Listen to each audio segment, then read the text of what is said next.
Hello students. So welcome to question of the day series, day 2. So ಇದು ಕೂಡ CET question.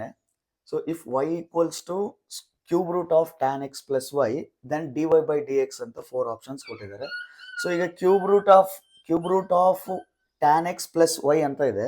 So ಈಗ ನಮಗೆ cube root ಇದ್ರೆ differentiation ಮಾಡಕ್ ಡಿಫಿಕಲ್ಟ್ ಆಗುತ್ತೆ. ಸೊ ನಾವು ಇದನ್ನ ಫಸ್ಟ್ ನಾವು ಕ್ಯೂಬ್ ರೂಟ್ ನ ರಿಮೂವ್ ಮಾಡ್ಕೋಬೇಕು. ಸೊ ಕ್ಯೂಬ್ ರೂಟ್ ರಿಮೂವ್ ಮಾಡ್ಕೊಳಕ್ ಮೆಥಡ್ ಏನು, ಕ್ಯೂಬಿಂಗ್ ಆನ್ ಬೋತ್ ಸೈಡ್ ಮಾಡ್ತೀವಿ. So cubing on both side ಮಾಡಿದ್ರೆ ನೆಕ್ಸ್ಟ್ ಸ್ಟೆಪ್ ಅಲ್ಲಿ y ಕ್ಯೂಬ್ ಆಗುತ್ತೆ. So cube root cube cancel out ಆಗಿ tan x plus y ಆಗುತ್ತೆ. ಸೊ ಈಗ ನಮಗೆ ಡಿಫ್ರೆನ್ಸಿಯೇಷನ್ ಮಾಡಕ್ ಈಸಿ ಆಯ್ತು. ಸೊ ಈಗ y ಕ್ಯೂಬ್ ಡಿಫ್ರೆನ್ಸಿಯೇಷನ್ ನಮ್ಗೆ ಆಲ್ರೆಡಿ ಗೊತ್ತು, 3y square into dy by dx ಆಗುತ್ತೆ. tan x differentiation second square x, y differentiation as it is dy by dx ಆಯ್ತು. ಸೊ ಈಗ dy by dx ಫೈಂಡ್ ಮಾಡೋಂಥ question ಅಲ್ಲಿ ಇರೋದಕ್ಕೆ dy by dx ಎಲ್ಲ one side ಮಾಡ್ಕೊಂತೀನಿ. So 3y square dy by dx, ಈ dy by dx left side ಬಂದ್ರೆ minus ಆಗುತ್ತೆ. So 3y square minus 1 common ತೆಗೆದಿದ್ದೀನಿ, dy by dx equals to second square x ಆಯ್ತು.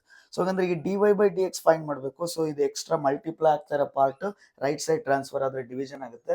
Second square x divided by 3y square minus 1. So ನಮ್ಗೆ ಈ option fourth option ಅಲ್ಲಿ ಇದೆ. So fourth option is the right answer.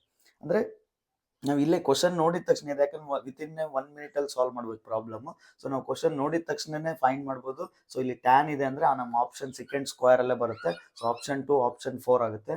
ಈ cubing on both side ಮಾಡಿದ್ರೆ y cube ಬರುತ್ತೆ. y cube ಬರ್ತಾ ಇದೆ ಅಂದ್ರೆ 3y ಸ್ಕ್ವೇರ್ ಬರಬೇಕು. 3y ಸ್ಕ್ವೇರ್ ಇರೋದು fourth option. So without solving ನಾವು ಟ್ರೈ ಮಾಡ್ಬೋದು. So fourth option is the answer. Okay, bye.